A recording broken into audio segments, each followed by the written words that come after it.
पानीको बहाव बढी भई सुरुङ चुहावट भएको प्राविधिक बताउँछन्। आयोजनाले भने सुरुङ के कारणले फुटेको भनेर आधिकारिक कारण दिएको छैन। हेलो दोस्तों, केएलडी क्लासेस में आप सभी का स्वागत है। आज हम बात करेंगे नेपाल देश के बारे में, क्योंकि नेपाल देश में एक बहुत ही मुद्दा चर्चित है, मेलामची जल आपूर्ति परियोजना। क्यों चर्चित है, इसका क्या कारण है, इसके बारे में हम डिटेल एनालिसिस करेंगे और इसके पीछे की क्या पूरी स्टोरी है। जो परियोजना मात्र 6 सालों में पूरी हो जानी थी, आज पिछले 22 सालों से क्यों अभी भी अधूरी पड़ी हुई है।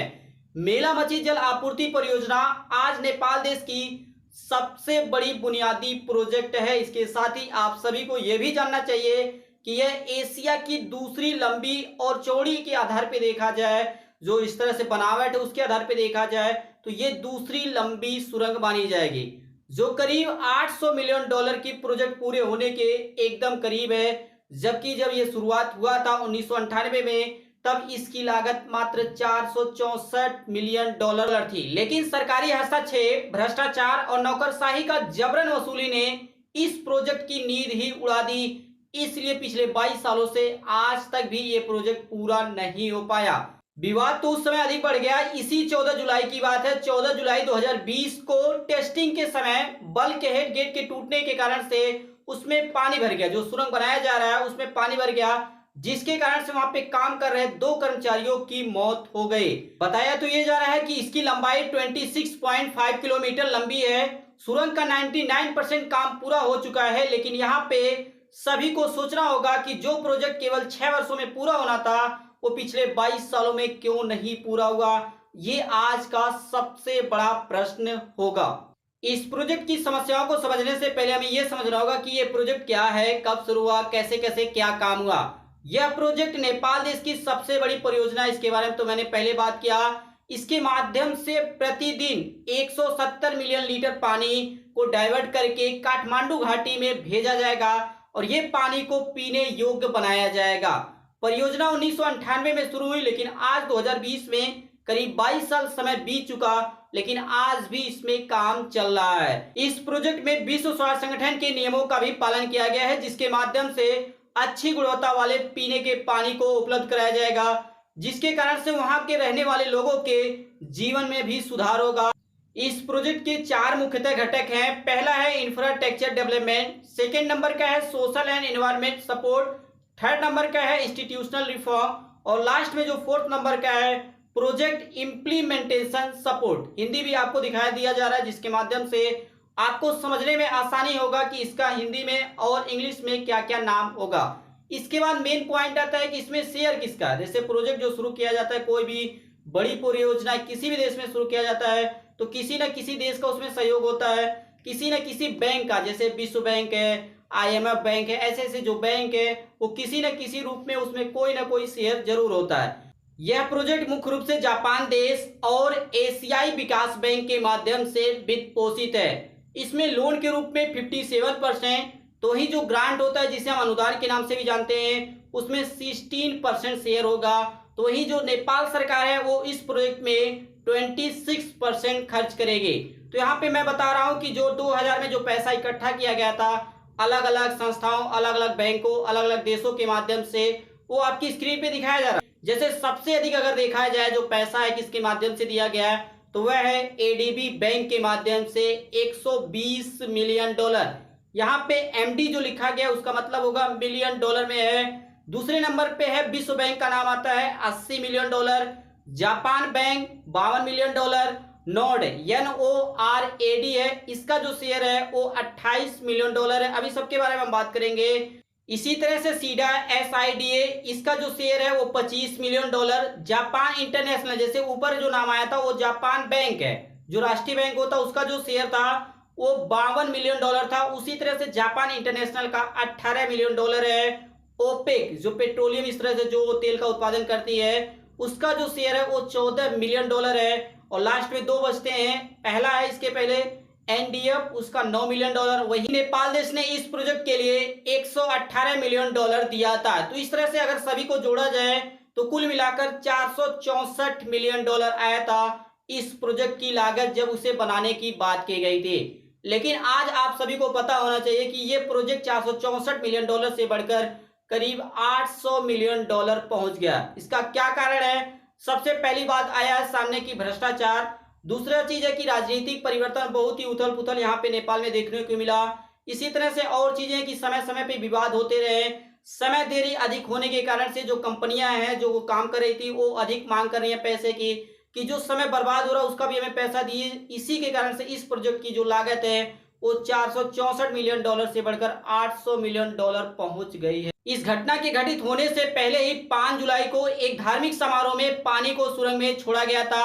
अब यहाँ पे ये भी जान लिया जाए कि जो उसमें कर्मचारी काम कर रहे हैं, जो अधिकारी हैं, वो इस प्रोजेक्ट को लेकर क्या कह रहे हैं कि प्रोजेक्ट कब शुरू हो जाएगा, कब लोगों को, नेपाल में काठमांडू के लोगों को इसके माध्यम से पीने के लिए पानी मिल जाएगा। मेलामची प्रोजेक्ट में काम कर रहे तिरेश खन्नी ने कहा था कि यह मील का पत्थर साबित होगा नेपाल देश के लिए। हम अधिक टेस्टिंग कर रहे हैं, जहां पे समस्याएं हैं उसको दूर कर रहे हैं और उम्मीद है कि सितंबर तक काठमांडू के लोगों को इसके माध्यम से पानी मिल जाएगा। लेकिन वहां पे काम कर रहे एक इंजीनियर ने, जिनका नाम है शेखर खनाल, का कहना है कि अभी भी बहुत सारे काम अधूरे हैं जिसको पूरा करने में अभी समय लगेगा। और पानी की जो बात की जा रही है वो आने वाले 2021 जो वर्ष आएगा उसके शुरुआत में काठमांडू के लोगों को इसके माध्यम से शुद्ध जल मिल पाएगा। तो इस तरह से हमने समझा कि ये क्या है, ये प्रोजेक्ट क्या है इसका उद्देश्य, इसके बारे में हमने समझा। अब हम समझेंगे कि इस प्रोजेक्ट में समय समय पे क्या क्या समस्याएं हैं, क्योंकि समस्याओं को समझेंगे तभी आपको समझ में आएगा कि जो इतना लंबा समय लग गया ये क्यों लगा। इस प्रोजेक्ट को समय पे पूरे न होने के कारण सबसे पहला होता है राजनीतिक संकट। जैसे आप सभी ने सुना भी होगा, देखा भी होगा कि नेपाल में पिछले 17 सालों में 17 प्रधानमंत्री बन चुके हैं। ऐसे में जब इस तरह से राजनीतिक संकट इतना बड़ा बना हुआ हो तो आप उस देश में क्या कल्पना कर सकते हैं कि सरकार क्या काम करेगी जिसके माध्यम से वहां के लोगों को भला हो पाएगा। तो घटनाओं को हम क्रम से समझेंगे, डेट वाइज समझेंगे कि कब कब कौन सी घटना इस प्रोजेक्ट को लेकर हुए थे। तो सबसे पहली घटना जून 2001 में हुई थी। सतत पर्यावरण और समाज के लिए नेपाल के शाही परिवार का नरसंहार कर दिया गया। नरसंहार करने का सबसे बड़ा कारण यह था क्योंकि वहां के राजा ने संसद को भंग कर दिया था। तो सबसे पहली घटना यहाँ पे हुई। इसके बाद बात आता है वर्ष 2005 की। नेपाल में माओवादी जो समूह है वो सत्ता में आ गया और अंतर्राष्ट्रीय फाइनेंसरों, जो अलग अलग देशों ने, अलग अलग बैंकों ने इसमें निवेश किया था। जैसे हमने बात किया वर्ल्ड बैंक, आपका जो एडीबी बैंक है, जापान है, ओपेक है, ऐसे अलग लोगों ने इस तरह से शेयर, इस तरह से अपना पैसा लगाया था। उसके बाद इन फाइनेंसरों ने नेपाल देश को ही इस प्रोजेक्ट से बाहर कर दिया और उसी वर्ष प्रधानमंत्री थे शेर बहादुर देउबा, इनके ऊपर भ्रष्टाचार का केस लग गया, लेकिन बाद में इस आरोप को गलत करार कर दिया गया। इसके बाद की घटना है जुलाई 2006 की। नार्वे ने इस प्रोजेक्ट से अपना पैसा वापस ले लिया। नार्वे का इस प्रोजेक्ट में करीब 28 मिलियन डॉलर लगी थी और उसने पूरा पैसा इस प्रोजेक्ट से निकाल लिया। अगस्त 2007 में the ministry of physical planning, हिसलिया यामी ने ब्रिटेन की एक कंपनी है जो आपकी स्क्रीन पे दिखाया जा रहा है, कंपनी का नाम है सेवन ट्रेंड क्लेमिंग से किए गए समझौते को रद्द कर दिया गया। इसका कारण यह बताया गया था इस कंपनी के पास पर्याप्त रूप से अंतरराष्ट्रीय ट्रैक जो रिकॉर्ड होता है कि इस कंपनी के पास इतना एक्सपीरियंस है, वो इस कंपनी के पास नहीं था। सितंबर 2012 की बात है, घटना है जिसमें चाइना रेलवे के 15 ब्यूरो ग्रुप कॉर्पोरेशन के साथ इस समझौते को खत्म कर दिया गया। 2018 की घटना है जिसमें सीएमसी के ठेकेदारों के साथ समझौते में जो प्रोजेक्ट की डेट कही गई थी कि 2018 में इस प्रोजेक्ट को पूरा किया जाएगा, उसे बढ़ाकर फरवरी 2019 कर दिया गया और इसी तरह से बढ़ता गया। 2018 के बाद 2019 में घटना घटित होती है। इसी सीएमसी कंपनी ने पेमेंट को लेकर विवाद कर दिया, जिसके बाद इसे भी इस प्रोजेक्ट से बाहर कर दिया गया। इसका कारण यह बताया गया था कि नेपाली नौकरशाह गजेंद्र कुमार ठाकुर व सूर्य कंडेल ने 300 मिलियन नेपाली रुपए में से 3% इस तरह से रिश्वत के रूप में मांग की थी। तो इस तरह से 2019 बीता और 2019 के बाद आ गया समय जुलाई 2020 का और डेट आपका है 14 जुलाई का। इसमें वही हमने पहले शुरू में ही बताया था कि जिसमें जो सुरंग का जो बल्क हेड होता है, जो गेट होता है, वो खुल गया, जिसके कारण से उस सुरंग में पानी भर गया और 2 कर्मचारियों की मौत हो गई। इसके कारण से ये विवाद इतना अधिक बढ़ गया। बताया ये जाता है कि अगर इस तरह से छोटे छोटे विवादों को जोड़ लिया जाए तो इस पूरे प्रोजेक्ट में करीब 22 सालों में हजारों ऐसे केस आए हैं, लेकिन जो हाईलाइटेड केसेस थे वो मैंने यहाँ पे चर्चा कर लिया। कुल मिलाकर लगभग 8 से 9 केस थे जिसके बारे में आप सभी को विस्तार से बताया गया कि कब कब कैसे और किस रूप में इसको लेकर विवाद सामने आए हैं। इसके बाद का जो हमारा पॉइंट है वो है विवाद। विवाद क्यों कहा जा रहा है? क्योंकि इसके पहले हमने बात किया समस्याएं। इन समस्याओं के बारे में जब हमने बात किया तो उसमें अधिकतर जो समस्याएं थी या उसमें जो गलतियां थी वो नेपाल देश की थी। लेकिन जब हम विवाद के बारे में बात करेंगे, इसमें भी 3 पॉइंट करके हम बात करेंगे, तो इसमें तीनों में कहीं ना कहीं आपको लगेगा कि जो कंपनियां थी या जिन्होंने इसमें पैसा लगाया, चाहे वो एडीबी हो, विश्व बैंक हो, उनकी भी इसमें गलतियां थी, जिसके कारण से ये प्रोजेक्ट इतने दिनों के बाद भी आज पूरा नहीं हो सका। तो सबसे पहली गलती किस कंपनी की थी? तो रोम स्थित सीएमसी निर्माण कंपनी है जो इस प्रोजेक्ट को पूरा करने की कोशिश कर रही थी। नेपाल सरकार से कई मांग की। पहली इसकी मांग थी कि समय निर्धारण इस तरह से इन्होंने मांग किया कि जो बैठक हो रही है इस प्रोजेक्ट पे कार्य करने के लिए पैसा कितना लगेगा, किसका कितना हिस्सा होगा, बनने के बाद क्या होगा, इस तरह से जो बात होगी वो न नेपाल देश में हो या जिनका शेयर लगा उसमें ना हो, अर्थात किसी तीसरे देश में इसके बारे में, इस प्रोजेक्ट के बारे में बैठक होनी चाहिए। दूसरी बात ये थी कि जो समय अधिक लग रहा है, जो कंपनियां काम कर रही हैं अधिक समय लग रहा है, जो समय की बर्बादी हो रही है, उसके लिए इन्होंने नेपाल सरकार से अतिरिक्त मुआवजे की मांग की और उस मुआवजे के रूप में कम पैसा नहीं मांगा गया, करीब 6.5 बिलियन नेपाली रुपए के रूप में मांग की गई। और इस तरह से ये विवाद इतना अधिक बढ़ गया कि इसका जो केस है वो इटली के कोर्ट में चलने लगा। तो इस तरह से आप समझ पाएंगे कि इसमें किसकी गलती थी। आप बताइएगा कि नेपाल की गलती थी या सीएमसी कंपनी की गलती थी।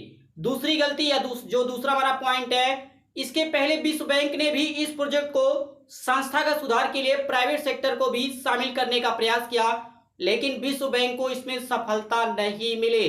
और इस तरह से विश्व बैंक ने जून 2002 में इस प्रोजेक्ट से अपनी जो फंडिंग की थी $80 मिलियन, उसे छोड़ने का फैसला लिया। विश्व बैंक के ऐसा करने के कारण से अन्य जो भागीदार थे, चाहे वो एडीबी हो, कोई और भागीदार था, जैसे मैंने लगभग 8 से 10 लोगों के नाम बताए थे, उन्होंने भी इस प्रोजेक्ट में रुचि नहीं रखी। उनकी भी कम थी कि जब बड़े बड़े लोग इससे बाहर चले जा रहे हैं, उनकी बात नहीं मानी जा रही इस प्रोजेक्ट में, तो फिर मेरी क्या वैल्यू होगी, मेरा तो शेयर पहले से ही कम है। तीसरा पॉइंट ये बताया गया कि इसी तरह से 2010 में चीनी ठेकेदारों ने सुरंग खोदने का इस तरह से ठेका लिया कि हम इसे पूरा करेंगे। लेकिन आप सभी को जानकारी होनी चाहिए कि चीनी ठेकेदारों ने मात्र 3 साल में सिर्फ 6.4 किलोमीटर, 6.5 किलोमीटर ही सुरंग खोद पाई। उसके बाद वो भी हार मान गए और उसके बाद उन्होंने भी अपने जो समझौता किया था वह भी तोड़ दिया। और उसके बाद ही नेपाल में आए तूफानी भूकंप, उसी तरह से 2015 में नाकाबंदी, और अब 2020 में शुरुआत से ही आप देख सकते हैं कि जिस तरह से कोरोना के कारण से पूरे विश्व भर में लॉकडाउन जारी था, तो उसमें नेपाल देश भी है जहां पे 23 मार्च से ही पूरी तरह से लॉकडाउन जारी किया गया, जिसके कारण से इस प्रोजेक्ट पर भी प्रभाव पड़ा, जिसके कारण से आज इस प्रोजेक्ट में इतनी देरी हो रही है। बढ़ते हैं इस वीडियो के लास्ट पॉइंट पे। लास्ट पॉइंट है नेपाल कंट्री। नेपाल कंट्री को आप कितना जानते हैं? अगर आप नेपाल के हैं, अगर आप भारत के किसी भी देश को हैं, तो आपको ये समझना होगा कि नेपाल में पानी की कोई भी कमी नहीं है। चाहे वो पीने की बात हो, कृषि के लिए हो, औद्योगिक हो, कोई भी जल हो, किसी की भी कोई कमी नहीं है। नेपाल देश में पृथ्वी के मीठे पानी का 2.7% हिस्सा है, पूरे विश्व का भी देख लिया जाए तो। फिर भी काठमांडू के लोग, जो नेपाल के सबसे विकसित क्षेत्र में है, वह भी पानी जो पीने की बात आती है वह लगातार इसके लिए संघर्ष कर रहे हैं। तो वहीं कई लोगों ने यह बताया कि हमें पीने के पानी के लिए सुबह 3 बजे जल्दी उठ जाना पड़ता है, जिसके माध्यम से हमें लाइनों के माध्यम से पानी मिलता है। दुनिया की 73% आबादी आज शुद्ध जल के लिए संघर्ष कर रही है, और इसमें सबसे अधिक जो देश हैं वो एशिया के देश हैं। इसमें भारत भी शामिल है, पाकिस्तान भी शामिल है, बांग्लादेश भी शामिल है और नेपाल देश भी शामिल है। जिस देश में पीने के पानी की कमी होती है उस देश में गरीबी सबसे अधिक बढ़ती है और सबसे अधिक गरीबी पाई जाती है। क्योंकि आप सभी को पता होगा कि कोई भी बीमारी शुरू होती है तो सबसे पहले पानी की समस्या के कारण से ही शुरू होती है। और ऐसा बीमारियां जहां पे होती हैं, आपने देखा होगा कि पानी ही सबसे मेन होता है। इसलिए कहा जाता है कि पानी को गर्म करके या प्यूरिफाइड करके जो इस तरह से लगाया जाता है, आरओ लगाया जाता है, उसके माध्यम से पानी हमें पीना चाहिए।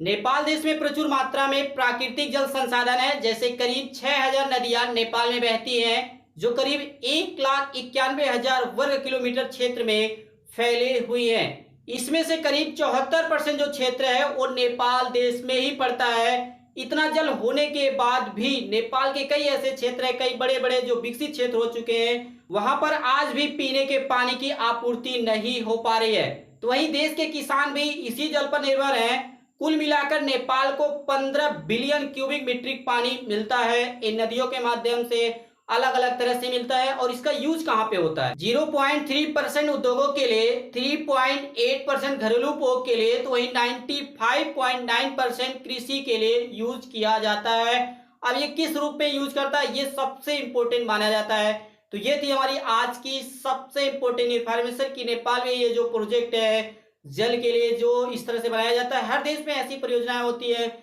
लेकिन नेपाल देश की ये सबसे बड़ी परियोजना है जिसमें अधिक से अधिक देशों का इसमें सहयोग है। लेकिन फिर भी जो प्रोजेक्ट मात्र 6 साल में पूरी हो जानी चाहिए थी, आज वो पिछले 22 सालों से अधूरी रह गई है। यह एक सोचने का विषय है। इसी प्रकार से बने रहिए। आपकी क्या राय है इस प्रोजेक्ट के बारे में, आप भी इस वीडियो के नीचे कमेंट बॉक्स में कर सकते हैं। इसी प्रकार से बने रहिए। बने रहने के लिए आप सभी दोस्तों का KLD क्लासेस की ओर से धन्यवाद।